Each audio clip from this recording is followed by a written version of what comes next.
Jakub Mensik defeated Novak Djokovic in the final of the Miami Open. Just how big of a win is this for Mensik, and how devastating of a loss is it for Djokovic? Let's find out on String Theory. Well, the Miami Open finished in basically the same way it started, with a massive upset. Jakub Mensik defeats Novak Djokovic 7-6, 7-6. Mensik undefeated in tiebreakers throughout the tournament, and what a run for the young gun. This is a monumental win for Jakub Mensik. This is his first ATP Tour level tournament win, and he does it against the GOAT, Novak Djokovic. As a Federer fan, it pains me to say that, but Djokovic is the GOAT. And you have to think of the pressure this young kid was under. This was a monumental chance for him, and he took it with both hands. But it was not easy. First of all, there was a 5+ hour delay for rain before the match even got started. Can you imagine the pressure and stress you'd be under? You're about to play your first ATP Masters 1000 final. You're going up against your idol, who is also coincidentally the GOAT.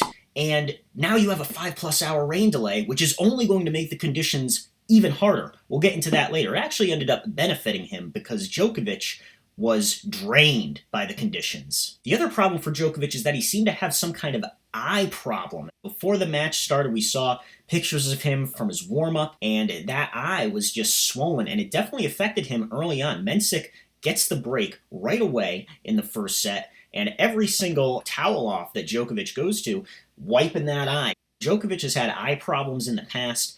This was clearly bothering him early on. He did eventually find his form again as that first set went on, broke back against Mensik, and started playing a lot better tennis. The first set did end up going to a tiebreaker, and up until this point, Mensik was undefeated in tiebreaks. 2 against Jack Draper, the Indian Wells champion, 1 against Arthur Fils, and 2 against Taylor Fritz. He had the confidence, but this would be the ultimate test. You know, Djokovic is widely considered kind of the master of the tiebreak, locks it down. As a Federer fan, I know all about that, unfortunately.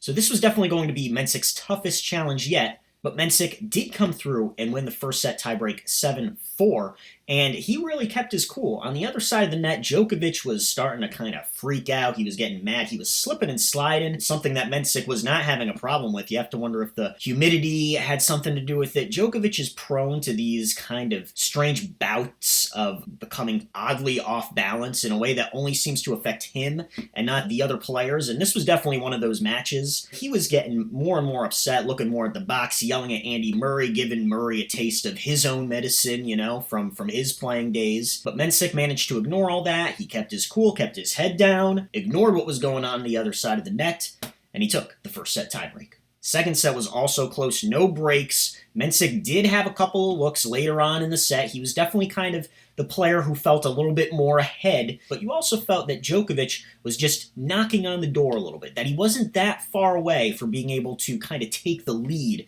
in the match. And so the second set ends up going to another tiebreak, yet another tiebreak for Jakub Mensik. This definitely is the biggest tiebreak of his entire life. And he has the nerves of steel, gets out to an early lead in the second set tiebreak. But in this tiebreak, Djokovic was doing what he always seemed to do, trying to play the lockdown tennis, but he was so out of gas. He was so tired. He collapsed at the end of a really long rally they played. This wasn't him slipping. This was him just collapsing from exhaustion at the end. Echoes of what we saw out of Grigor Dimitrov a couple rounds ago. And you don't really see that often from Djokovic. Mensik, the younger guy, definitely looked like he still had the steam. Even if Mensik had lost this second set, you would still maybe give him a decent chance against Djokovic if it had gone to a third. Obviously, it would have been a hard set to lose. But the physicality, the difference between these two players was pretty stark in this tiebreak, and that was very interesting to see against Djokovic. Yes, even though he's older, this is something that is still kind of a rarity after seeing all those years of Djokovic just out-physicaling all of his opponents. Mensik did manage to keep his cool, but he did have one mental lapse. On his first championship point, Djokovic hits a return, skids off the baseline. Mensik just lets it go. He was right there. He had a chance to return it, but I think he was just kind of hoping and praying that that ball was going out and he could just collapse and celebrate the win. Wasn't that time yet, but it was time on match point, championship point number 2. Hits a big serve, Djokovic can't get it back, and that is all she wrote. Jakub Mensik became the 2025 Miami Open champion, defeating his idol, Novak Djokovic, in an incredibly played match for the young kid. An unbelievable performance, totally deserving of all the praise that's been heaped upon him. And I think this is one of the tournaments that we will look back on, very similar to Carlos Alcaraz in 2022 at the Madrid Open, where we'll look back and say this was the breakout tournament for this kid. He moves up 30 places in the ATP rankings to number 24, and you could see the physical toll that this match took on Djokovic. There was a shot of him kind of sitting down, his hand was looking a little shaky while he was drinking water. So he was definitely out of gas. It would have been interesting to see what would have happened if the match did go to a third set, but you have to imagine it would have been a war of attrition that Jakub Mensik, if he could, keep his mental resolve, which, clearly the kid has a lot of mental resolve, you would imagine he might have been able to pull through if it had gone to a third set. And then one thing that was interesting that Jakub Mensik mentioned in his post-match kind of victory speech was that he was actually going to withdraw from this tournament before the first round. He apparently had some kind of knee issue, and it was only because he managed to run into the tournament referee who was having lunch in the players' lounge, and he was like, oh, well, let's get you to a physio. And the physio was able to, as Mensik describes it, perform a miracle. And he ended up not withdrawing, and I think it worked out for him. I'm going to go out on a limb and say I think he made the right choice. So we'll see what this means for Jakub Mensik. He wrote on the camera after the match, first of many, and we'll have to see if that's true. It certainly seems like it can be. If the kid has the mental resolve that we saw in this match, in this tournament, then I think it definitely can be the first of many. Let's see how his game kind of translates onto the clay now that he has kind of all of this momentum, but also a lot of added pressure. Let's see how he performs during the clay court season. As for Djokovic, you got to imagine a pretty disappointing loss. You have to wonder if this kind of whole talk about this 100th title that's been thrown out a lot ever since he won the Olympics. He's on 99 right now. You have to wonder if that's kind of weighing on him a little bit. He had a really good shot here with a lot of the top guys going down early in this tournament. You would think playing against a kid who has idolized you might be a pretty good shot for you to get that 100th title. Unfortunately, didn't work out for him. But you have to also wonder if the pressure on him is building, internally, where he wants to get back to being that kind of unstoppable force. He wants to prove to himself and to everyone else. We know how Djokovic feeds off of the haters and the people who doubt what he can do. You have to wonder if he's just got a lot of internal pressure right now to perform, to win these big tournaments. But you have to imagine this is a pretty bitterly disappointing defeat. It looked like he had a pretty clear shot once those top guys went down. I certainly thought that he was kind of a shoo-in once we got to the semifinals. I think Djokovic has got this tournament in the bag. But now it's off to the clay court season. Let's see what Djokovic can do there. Let's see if he can finally get to title number 100. Obviously a historic match for Mensik. Let's take a look at some of these stats from Jose Morgado. Mensik, first Czech to win a Masters 1000 since Thomas Berdych in 2005. He's the fourth player to win his maiden ATP title in a Masters 1000 first since 2001. He's the 9th youngest to win a Masters 1000. He's the 5th ever teenager to beat Novak Djokovic, and he's the second teen in this century to beat multiple top 5 opponents in the same event.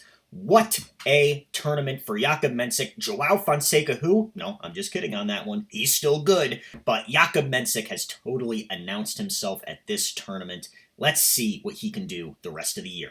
Now let's get into the biggest winners and losers from the Miami Open. Now, I'm sure you're asking yourself, Alex, surely what you're about to say is backed up by data and analytics and AI. No. This is just my opinion. And be sure to continue the discussion down below in the comments section. Like, subscribe. Here at String Theory, we like to hear everyone's opinions, and we love to have open, honest discussions about the game we all love.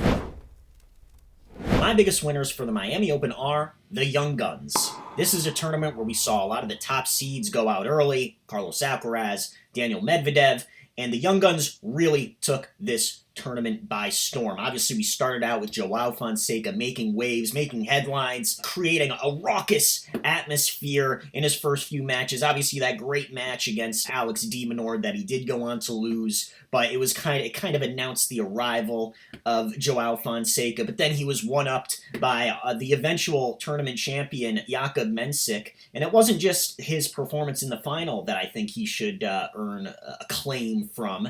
It's his match against Taylor Fritz, a very close match, another tension-filled match that he had to perform his best at. And he did. He held his nerve there as well. And then if you jump all the way back to the second round, he beat Indian Wells champion Jack Draper in the 2 tie breaks. So this was really the arrival of 2 very, very exciting young prospects in Joao Fonseca and Jakub Mensik. And then to round out the young guns, I'm going to go with Arthur Fields as well. He made a great run, beat Tiafoe in that crazy match. I mean, he let out his anger at the end of that second set, but he got through that, and then he goes on to beat Alexander Zverev, lost to the eventual champion Jakub Mensik. This was just an all-around great tournament from these young players, and I'm excited to see how they progress throughout the rest of the season. I also want to give an honorable mention to Matteo Berrettini and Sebastian Korda for making the quarterfinals. These guys obviously have been kind of dogged by injuries lately. Berrettini had not won a match, I believe, at Miami until this tournament this year. So great runs from them. Berrettini obviously was pretty close to making that comeback against Taylor Fritz to make the semifinals.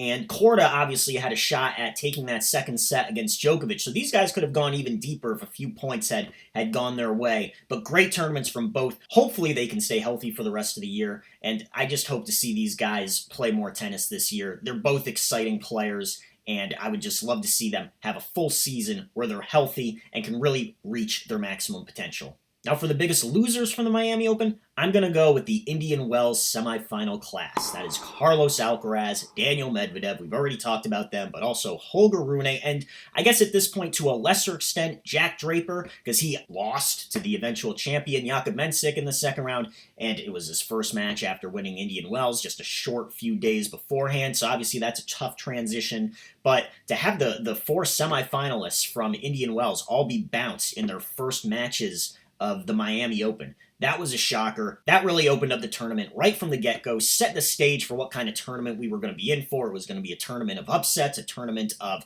anything can happen. That's exactly what we got. We got an unseeded player, a young gun winning his first ever tournament in Jakub Mensik. I'm also going to throw Alexander Zverev into the list of biggest losers from the Miami Open. He had a great shot of making a run here, kind of turning around his form. He obviously has not played great since the Australian Open. Had a chance to beat Fils. Really should have beaten them in their round of 16 matchup, but ultimately he couldn't get it done. He couldn't take advantage of all the other top players going out. It was a chance for him to kind of get back on track, and he didn't take advantage of it, so I'm adding him to the biggest losers from the Miami Open. And now for the match of the tournament from the 2025 Miami Open. There's a lot of good ones to choose from, honestly. I thought about this, but I really came to the conclusion that I could only pick one. And it was our final, Jakub Mensik versus Novak Djokovic. Yes, it didn't go 3 sets, but this was such a monumental match, and it was a really high-quality match as well. Both sets were tight. You had a comeback in the first set from Djokovic, and also a comeback in form from Djokovic when he was looking so lackluster in the first few games. So it was a really entertaining match, and it was also a potentially historical match with the arrival of Jakub Mensik. So I think this was an important match. I think this was a really well-played match, and I thought this was a tension-filled match. I think this has got to be the match of the tournament. The other ones I thought about were obviously Fritz versus Berrettini, with Berrettini saving those 9 match points. It was electric. Felt like he might be able to come back and take it. Just didn't have enough in the end. And then obviously Joao Fonseca against Alex de Minaur. It basically felt like a Davis Cup match with everybody against Alex de Minaur. Everyone cheering his, anytime he'd miss a first serve. The quality was just so high. I love the contrast in their styles of play. So that was a great match too. The whole tournament was really entertaining. A lot of exciting tennis that was played. It was hard to pick just one, but Jakub Mensik and Novak Djokovic in the final has to be the match of the tournament.